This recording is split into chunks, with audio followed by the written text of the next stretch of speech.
Shalom Bapak Ibu Saudara. Shalom. Shalom, kita semua bangkit berdiri.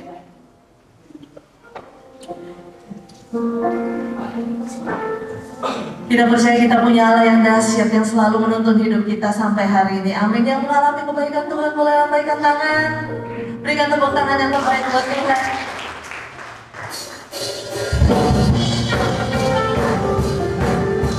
Dan aku percaya ada kuasa di dalam nama.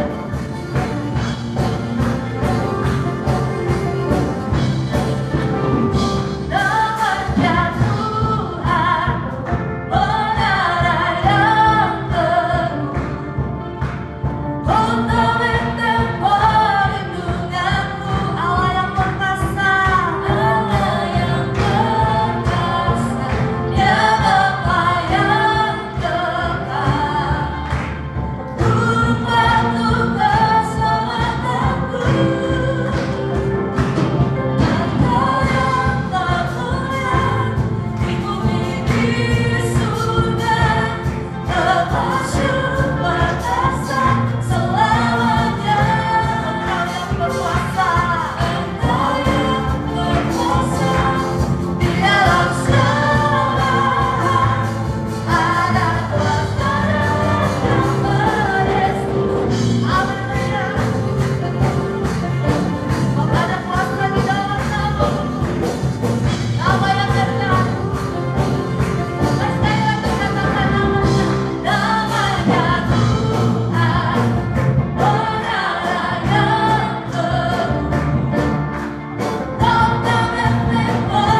melawat setiap kami.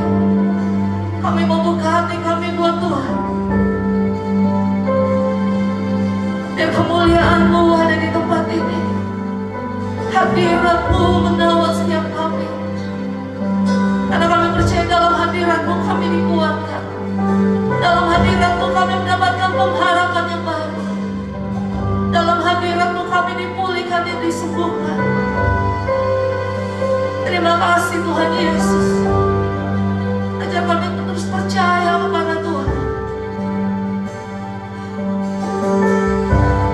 Terima kasih Tuhan Yesus. Kau Tuhan, penolong dalam hidupku. Silakan duduk kembali Bapak Ibu Saudara. Hanya kepadamu Kau pegang tanganku dan tuntun langkahku. Yesus, Kau perlindunganku.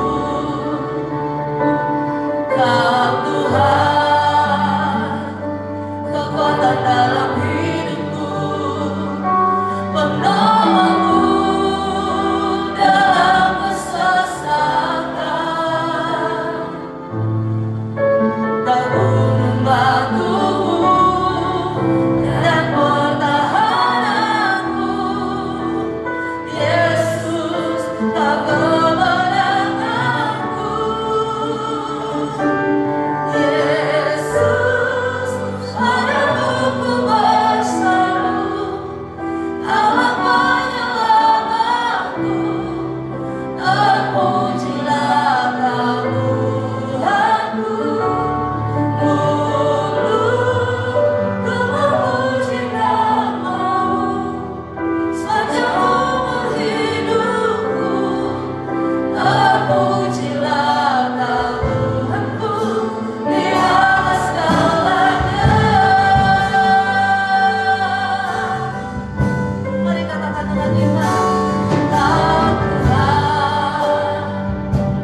Yesus. Kami perlu Engkau Yesus.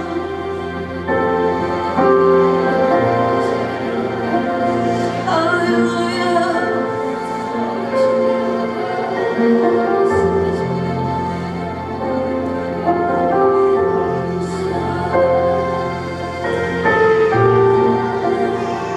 Engkau disenangkan di tempat ini Tuhan. Bila kami renungkan segala kebaikan-Mu dalam hidup kami, tak habis-habisnya kami menghitung berkat-Mu setiap hari. Betapa Engkau setia datang menolong kami. Engkau datang memberikan kami kekuatan saat kami lemah. Engkaulah yang tidak pernah meninggalkan kami. Sungguh kami bersyukur kepada-Mu Tuhan. Oh ya Raka ya Raka. Inilah yang kurindukan, setiap waktu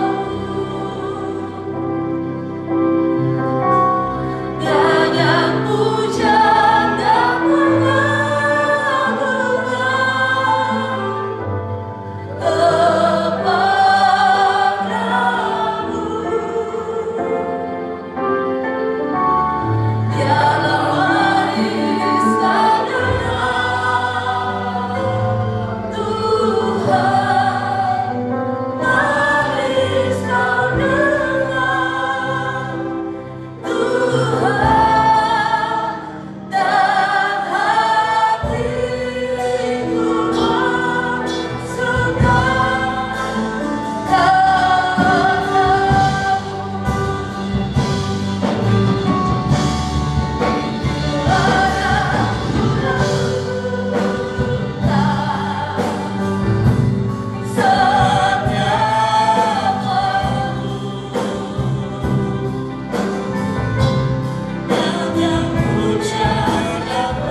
Kami menikmati kehadiran-Mu pagi ini, Roh Kudus.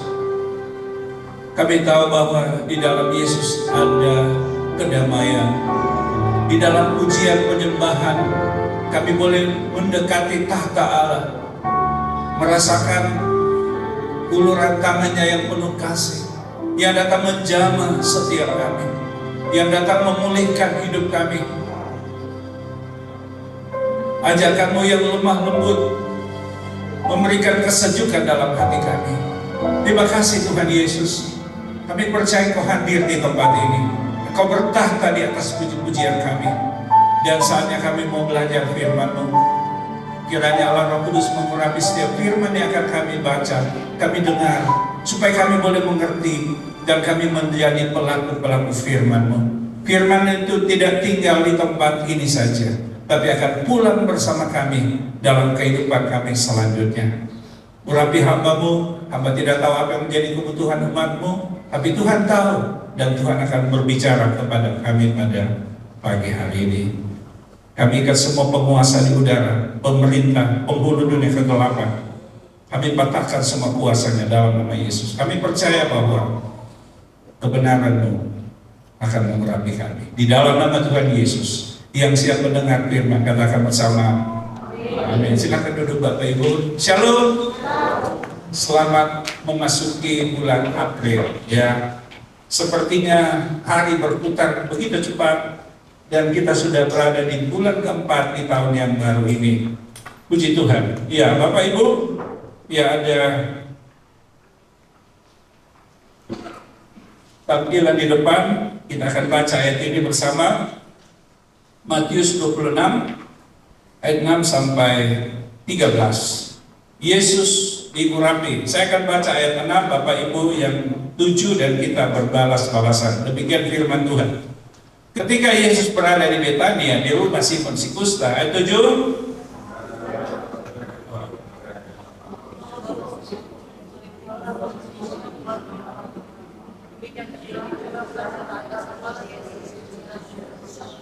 Ayat 8, melihat itu, murid-muridnya gusar dan berkata, untuk apa pengurusan ini? Sebabnya itu dapat dijual dengan mahal, dan uangnya dapat diberikan kepada orang-orang miskin. Tetapi Yesus mengetahui pikiran mereka, lalu berkata, mengapa kamu menyusahkan perempuan ini? Sebab ia telah melakukan suatu perbuatan yang baik padaku. Karena orang-orang miskin selalu ada padamu, tetapi aku tidak akan selalu bersama-sama dengan kamu. 12. Sebab dengan mencurahkan minyak itu ke tubuhku, ia membuat suatu persiapan untuk penguburanku. 13. Aku berkata kepadamu, sesungguhnya di mana saja Injil ini diberitakan di seluruh dunia, apa yang dilakukannya ini akan disebut juga untuk mengingat dia. Bapak Ibu, 2 hari sebelum Yesus ditangkap dan dianiaya, kalau disalibkan, ketika Yesus berkunjung ke rumah Simon si Kusta bersama muridnya, sementara mereka duduk menunggu persiapan mungkin makanan atau apa, datanglah seorang wanita, ya, yang di kitab lain disebut namanya Maria. Kemungkinan dia adalah salah satu wanita yang pernah diselamatkan Yesus, dan ada yang menafsirkan bahwa dia adalah wanita yang kedapatan bersinah lalu dibawa ke Yesus dan mereka ingin menghakimi. Tapi Yesus berkata, barang siapa yang tidak pernah berbuat dosa, hendaklah dia yang pertama kali melempari wanita ini dengan batu. Dan satu persatu dari semua orang itu pergi. Tinggallah dia bersama wanita itu.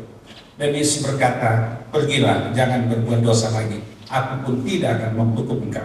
Nah, Bapak Ibu, ketika wanita ini datang dan mencurahkan minyak yang mahal, ya, ke atas kepala Yesus dan meminyaki kakinya, maka murid-muridnya gusar. Dan salah satu yang paling marah adalah Yudas Iskariot.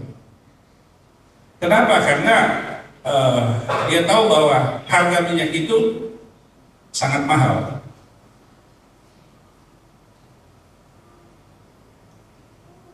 Tolong multimedia bantu saya, sepertinya PowerPoint saya kurang. Iya. Nah, di sini sebuah pertanyaan buat kita.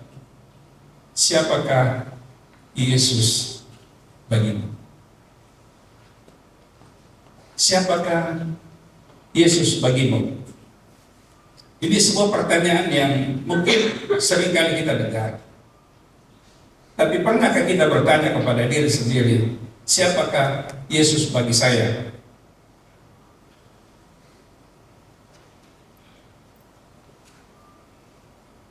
Menurut Anda, siapakah Yesus itu?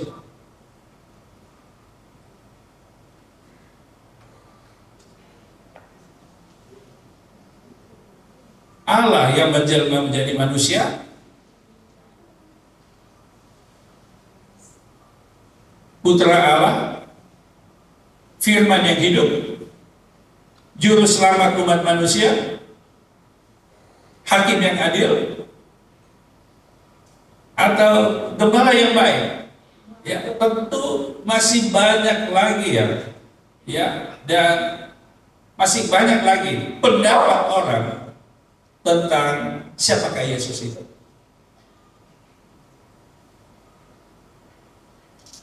Di dalam pembacaan kita tadi, ada 3 jenis orang. Yang pertama adalah kelompok pertama, yaitu ahli Taurat dan orang Farisi. Mereka adalah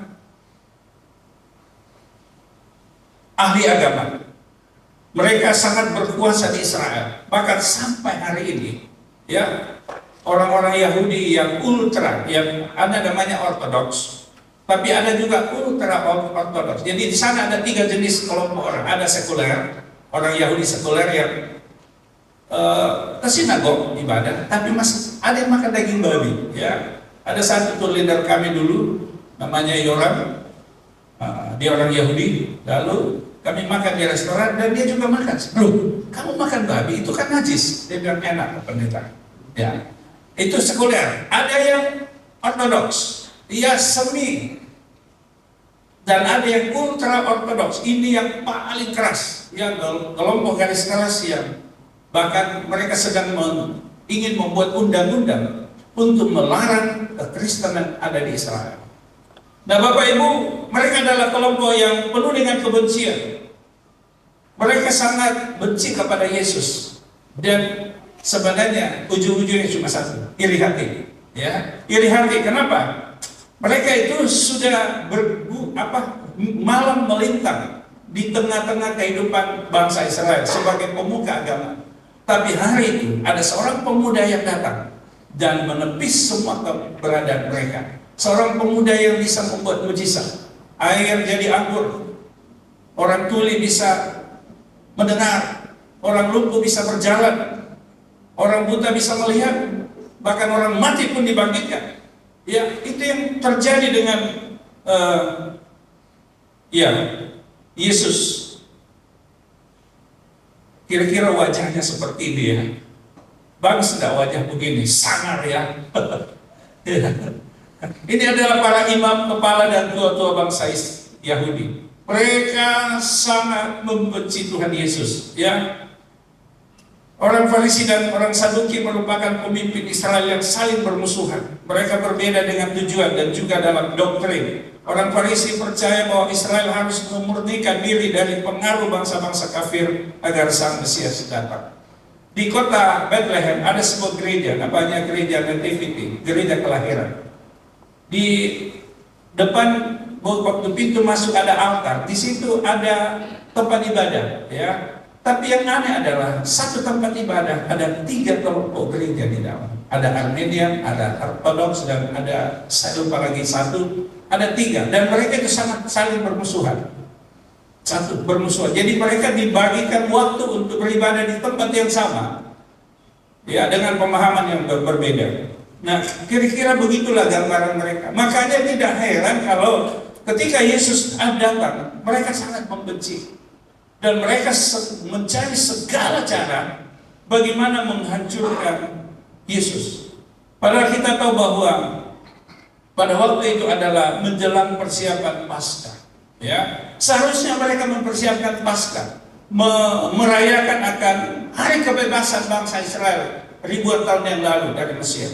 Tapi justru hari itu mereka sedang berunding bagaimana caranya menangkap dan menghukum serta membunuh Yesus Sang Mesias itu. Dan akhirnya mereka pun menemukan sebuah cara. Ketika ada seorang yang datang, namanya Yudas Iskariot.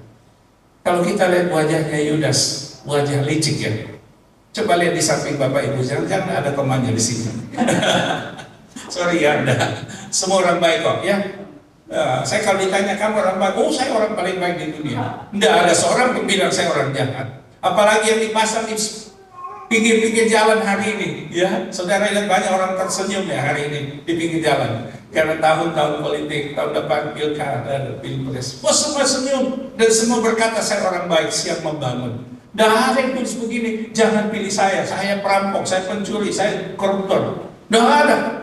Ya, semua orang baik. Dan Yudas pun berkata saya orang baik. Sebagai seorang murid yang selama ini mengikuti dia, Yudas ternyata memiliki motivasi yang salah. Makanya waktu dia melihat wanita ini, mengurapi Yesus dengan minyak yang mahal, dia langsung gusar. Dia berkata, buat apa memboroskan minyak yang mahal? Lebih baik itu dijual dan dibagi ke orang miskin. Nah, ternyata kalau dia jual, sebagian dia ambil, sebagian dia bagi, hanya sedikit. Ya. Kemarin saya lihat di TikTok ya. Jadi ada seorang caleg dengan anggotanya 2 orang, dia bawa beras 1 karung, kira-kira isi 25 kilo. Lalu diketuk pintu dan datang seorang keluar dan kami bawa sumbangan. Lalu di syuting dan suruh pegang berasnya dan difoto. Setelah itu diambil sedikit dari dalam, kasih kantong plastik dan ternyata begitu. Cara waktu difoto 1 karung, tapi waktu dikasih tinggal 1 genggam. Lalu dibawa lagi ke rumah yang lain. Ya bisa 100 rumah dengan 1 karung kecil, ya kan? Tapi kan sudah difoto, dokumen sudah ada. Nah ini adalah gambaran dari orang-orang yang licik, ya, mencari keuntungan baginya. Dan dia pergi kepada imam dan menawarkan, apa yang kamu bisa berikan kepadaku untuk menyerahkan Yesus? Mereka mungkin tanya, siapa kau? Aku muridnya.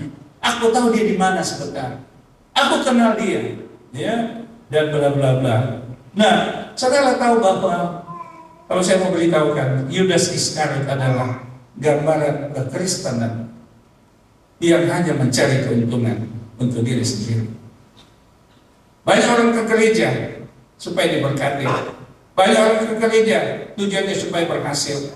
Banyak orang ke gereja cari jodoh, cari pasangan hidup, cari keuntungan di dalam gereja. Kita ikut Tuhan karena apa? Demi untuk memperkaya diri sendiri. Bukan karena kita mengasihi Allah. Saudaraku, saya tidak tahu apa motivasi kita sebagai orang Kristen. Tetapi saya mau beritahukan, jangan sampai kita seperti Yudas yang mengikut Tuhan demi sebuah keuntungan. Ya, memang banyak pernyataan-pernyataan miring tentang kegerakan karismatik, ya. Apalagi ada teologi atau makmuran, ya. Banyak yang selalu membuat berita-berita miring, ya. Dan saya percaya bahwa itu adalah kelompok-kelompok orang yang bisa saja, ya, gerejanya tidak berhasil, lalu mulai mencibir ke pendeta-pendeta yang selalu gaung-gaungkan tentang teologi kemakmuran. Tapi kan tidak salah juga kita berkata, aku datang supaya kamu mempunyai hidup dan mempunyai dalam segala kelimpahan. Ya. Hari-hari ini banyak yang sedang menteror kekristenan dengan perpuluhan. Ya. Bahkan kemarin saya dapat cuplikan video tentang satu gereja, ya, yang ternyata adalah gereja terkaya di dunia. Dia punya aset, ya, pasti sudah tahu lah, pusatnya di Vatikan, ya. Katanya gereja terkaya di dunia, asetnya luar biasa. Bahkan mereka punya saham-saham, ya, di berbagai bank dan perusahaan di dunia. Saya cuma guyon di bawah, saya bilang, ya wajar lah kalau para gembalanya kaya, karena kan tidak punya istri dan anak. Iya kan? Tidak punya pengeluaran. Wajar. Minim pengeluaran, makanya bisa saja jadi kaya. Saudaraku, kalau kita mencari Tuhan untuk kaya, maka celakalah kita. Karena kita berkata bahwa kerajaan Allah bukanlah soal makanan dan minuman, tapi soal damai sejahtera dan sukacita oleh Roh Kudus. Katakan amin. Ya, sukacita Roh Kudus. Kalau tujuan kita menjadi kaya, maka kita salah alamat. Karena begini, banyak orang tidak percaya Yesus tapi kaya. Banyak orang di luar sana yang anti Tuhan, ya, artinya mereka adalah para ateis, tapi mereka kaya raya. Kalau begitu, daripada datang di gereja dan Anda tidak kaya-kaya, mendingan tinggalkan Tuhan lalu ikutlah jejak mereka, Anda akan kaya. Cuma bedanya adalah tidak ada damai di dalamnya, tidak ada sejahtera di dalamnya.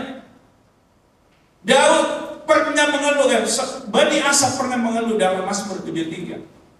Bagaimana dia melihat orang-orang berhasil, orang-orang kaya, mereka makmur, sehat, gemuk, semua anaknya berhasil, 7 anaknya semua berhasil, sukses.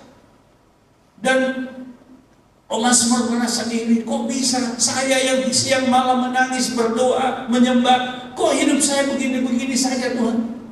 Tapi akhirnya Tuhan memperlihatkan akhir daripada mereka adalah mereka tergelincir dan hilang banyak.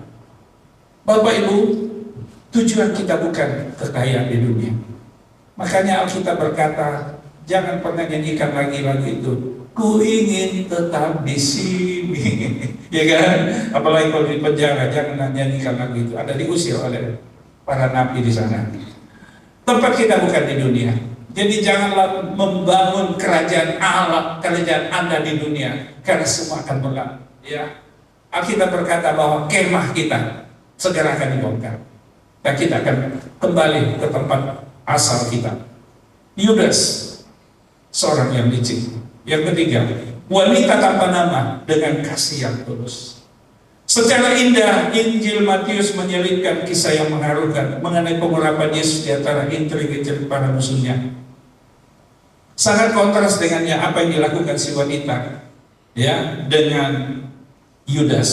Ternyata di tengah kebencian dan ketamakan mereka ada kasih yang tulus, yang penuh kemurahan dicurahkan kepada Yesus. Ya, saya hitung-hitung kemarin ya, minyak narwastu murni itu 300 dinar. Hari ini dinar Jordania itu 21.000, lebih mahal dari US ya. Jadi kurang lebih 6,3 juta. Pantas Yudas marah, mahal sekali minyak itu, ya. Tapi kok diboros-boroskan untuk gurunya dan sahabatnya, ya. Dia kenal sekali Tuhan Yesus karena dia bergaul dengan Tuhan 3 tahun lebih. Dia kenal pribadi yang rendah hati, lemah lembut, yang tidak pernah menyombongkan, yang kalau menyembuhkan seseorang tidak perlu pamer. Ceritakan kepada orang, ya, ikutilah, datanglah KKR kesembuhan ilahi, pembicaranya Tuhan Yesus. Dah ada itu. Bahkan dia berkata, pergilah dan jangan ceritakan kepada orang. Artinya Yesus tidak ingin menonjol. Dia membuat mujizat, dia menolong orang, dia tidak ingin menonjol.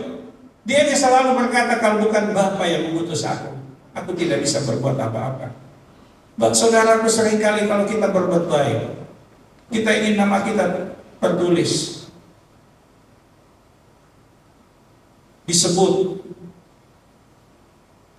Kalau bisa dibuatkan satu monumen, ya, untuk mengingat semua perbuatan baik kita. Wanita ini tidak. Dia datang dengan menangis. Dia mencurahkan minyak, dia pecahkan mulut buli-buli dan mulai mengurapi Yesus. Dia lap dengan rambutnya. Wah, semua. Bapak Ibu, kita harus tahu bahwa bagi wanita, apalagi bagi wanita Timur Tengah, rambut itu adalah kotor. Dan rambutnya dipakai untuk ngelap kakinya Yesus. Ya, Yesus pakai sepatu, bukan sepatu seperti kita tertutup, sepatu terbuka, sepatu sandal. Jadi tentu kakinya kotor, penuh debu, jalan di jalan berdebu di tanah Palestina waktu itu. Tentu tidak bersih. Tapi dia rela. Dia basuh, dia lap dengan rambutnya sebagai sebuah sikap merendahkan hati yang sangat luar biasa. Semua pengorbanan yang sangat besar. Wanita ini pasti cantik.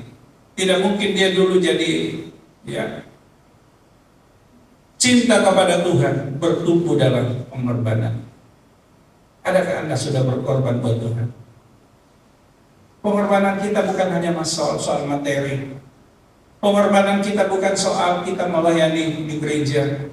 Tapi pengorbanan kita adalah moga kita memenangkan orang lain di sekitar kita. Ada seorang wanita pada usia 20 tahun, tiba-tiba dia mengalami satu penyakit di mana seluruh saraf-sarafnya tidak berfungsi. sehingga dia harus berbaring di pembaringan, tidak bisa bergerak. Dan ada sekelompok wanita-wanita Kristen yang mereka berjumlah 16 orang. Mereka mendengar tentang wanita yang belum percaya Yesus, lalu mereka datangi rumahnya dan mereka mulai bergantian merawat. Siang malam mereka rawat. Dan wanita yang tidak Kristen ini mulai bertanya-tanya, kenapa kalian mau rawat saya? Kita tidak ada hubungan keluarga, kita bukan teman sekolah, kenapa kalian? Mereka bilang, kami mengasihi kau seperti Yesus mengasihi kami. Dan mereka merawat sampai akhirnya wanita ini percaya Yesus dan terima sebagai juru selamat. Luar biasa. Dia bilang begini, saya tidak kenal Tuhan, tapi lewat perbuatan kalian saya tahu Tuhanmu itu adalah Allah yang sanggup menyelamatkan saya. Bapak Ibu, begitu banyak tugas di luar yang bisa kita lakukan. Dimanapun Anda berada setiap hari, layanilah orang dengan kasih. Pengorbanan yang kita berikan kepada sesama, itu Tuhan perhitungkan. Katakan amin. Ya, jangan pilah-pilah orang. Jangan lihat dia siapa dia. Apa yang saudara bisa lakukan? Lakukanlah. Siapakah Yesus bagi Anda? Mudah-mudahan bukan seperti para pemuka agama Yahudi yang memandang Yesus sebagai seteru, sebagai lawan dengan iri hati. Apalagi seperti Yudas yang melihat Yesus demi keuntungan pribadi. Kiranya Anda dan saya melihat Yesus sebagai Tuhan dan Juru Selamat yang sudah berkorban bagi kita. Kasih-Nya mendorong kita membalasnya dengan pemberian terbaik. Amin. Ya.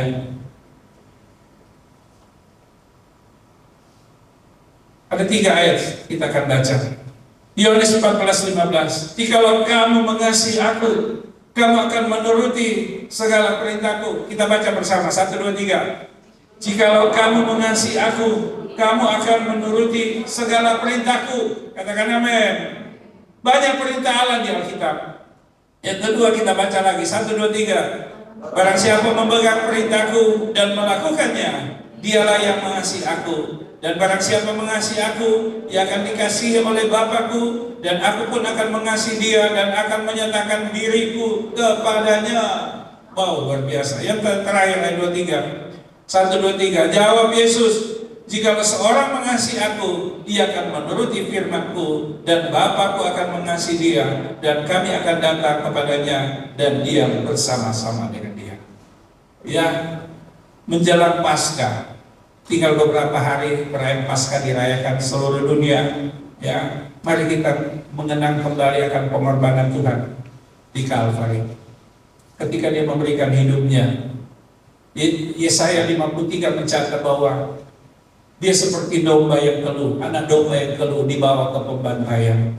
Dia tidak melawan, dia hanya diam, tak berkutik untuk menjadi korban. Tapi Alkitab berkata, sesungguhnya penyakit kita layak ditanggungnya, dosa kita yang dipikulnya. Dia mau lakukan sebab dia mengasihi Anda dan saya. Katakan amin. Ya, jadi apa yang perlu kita lakukan? Mari kita kenang kematiannya. 1 Korintus berkata, perjamuan kudus adalah sebuah sakramen untuk mengingat kematian Tuhan sampai ia datang kembali. Nah, kita lakukan itu setiap saat dalam setiap ibadah untuk mengingat kematian Tuhan sampai ia datang kembali. Siapakah Yesus bagi Anda? Ayo, mari masing-masing kita mendeskripsikan dalam hidup kita. Siapakah Yesus bagi saya? Apakah dia juru selamat? Apakah dia sahabat? Apakah dia gembala? Apakah dia Tuhan? Apakah dia putra Allah? Apakah dia pemimpin hidup saya? Taatilah apa yang dia perintahkan kepadamu. Tuhan memberkati. Kita akan masuk perjamuan kudus. Saya sudah para pelayan Tuhan ke depan.